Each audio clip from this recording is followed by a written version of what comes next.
அதனால்தான் பரம்புடன் எங்களால் இணைய இயலாது. நஞ்சாய் மாறி போனவர்கள் நாங்கள். கடம்பனின் குரலில் துன்பம் இழையோடியது. கடம்பனின் மனம் நெகிழ்வதை பாரி உணர்ந்தான். நஞ்சல்ல நீ, மற்ற பழங்குடிகளைப் போல மூவேந்தர்களால் நசுக்கப்பட்டவன். சேரனிடம் இருந்து விலகி செல். உனது வஞ்சினத்தை தனியே தேடு. மற்ற பழங்குடியினரை அழித்து தேட முயற்சிக்காதே. உனது மனதில் படியும் குருதி காலத்தால் அழியாது. முதலில் பிரிப்பதே அவசியம். நாள்பட கன்று தானாக தாயிடம் திரும்பும் என நினைத்தான் பாரி. அதெப்படி முடியும்? இடையில் புகுந்தான் அதியன் உறுதியுடன்.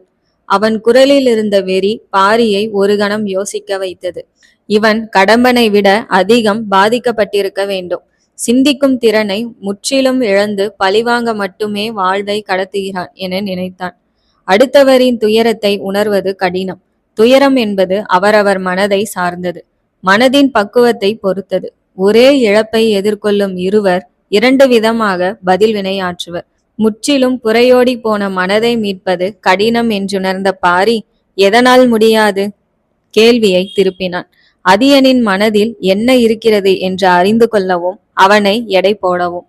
பரம்பை வீழ்த்திய பின் சோழ நாட்டின் மேல் படையெடுத்து சென்று எங்களின் வஞ்சினம் தீர்க்க உதவுவதாக சேரன் வாக்களித்திருக்கிறான் என்றான் அதியன். மகவை தாங்கியிருந்த மனைவி, மூத்த மகன், தாய், தந்தை என அனைவரும் வெட்டுப்பட்டு கிடந்ததை கண்டு மனம் பிறழ்ந்தவன் அதியன்.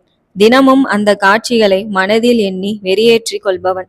சோழனை கொன்றால் மட்டுமே தன் மனம் அமைதி அடையும் என்று எண்ணுபவன். சேரனின் உடல் கூட பரம்பை தாண்டாது.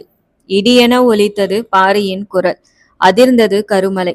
பரம்பு வீரர்கள் தலைவனின் உக்கிரம் கண்டு ஒரு கணம் ஒடுங்கினர்.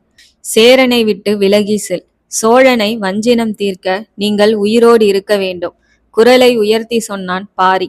அதியனை அணுகும் விதத்தை மாற்றினான். சில குழந்தைகள் தாயின் பாசத்திற்கு மயங்கி மண்டியிடும். சில குழந்தைகள் தந்தையின் குரலுக்கு ஒடுங்கி மண்டியிடும். நீ எங்களுக்காக சோழனுடன் போரிடு, நாங்கள் உன்னுடன் சேருகிறோம். மண்டியிட மறுத்தான் அதியன். அடுத்த நாட்டின் மீது போர் தொடுக்கும் பழக்கம் பரம்பிற்கு இல்லை. அப்படியெனில் நீ எங்களுடன் போரிடு. நீ வெற்றி பெற்றால் எங்களை கொல்லவோ சேரப்படையை விட்டு விலகவோ சம்மதிக்கிறோம் என்றான் அதியன்.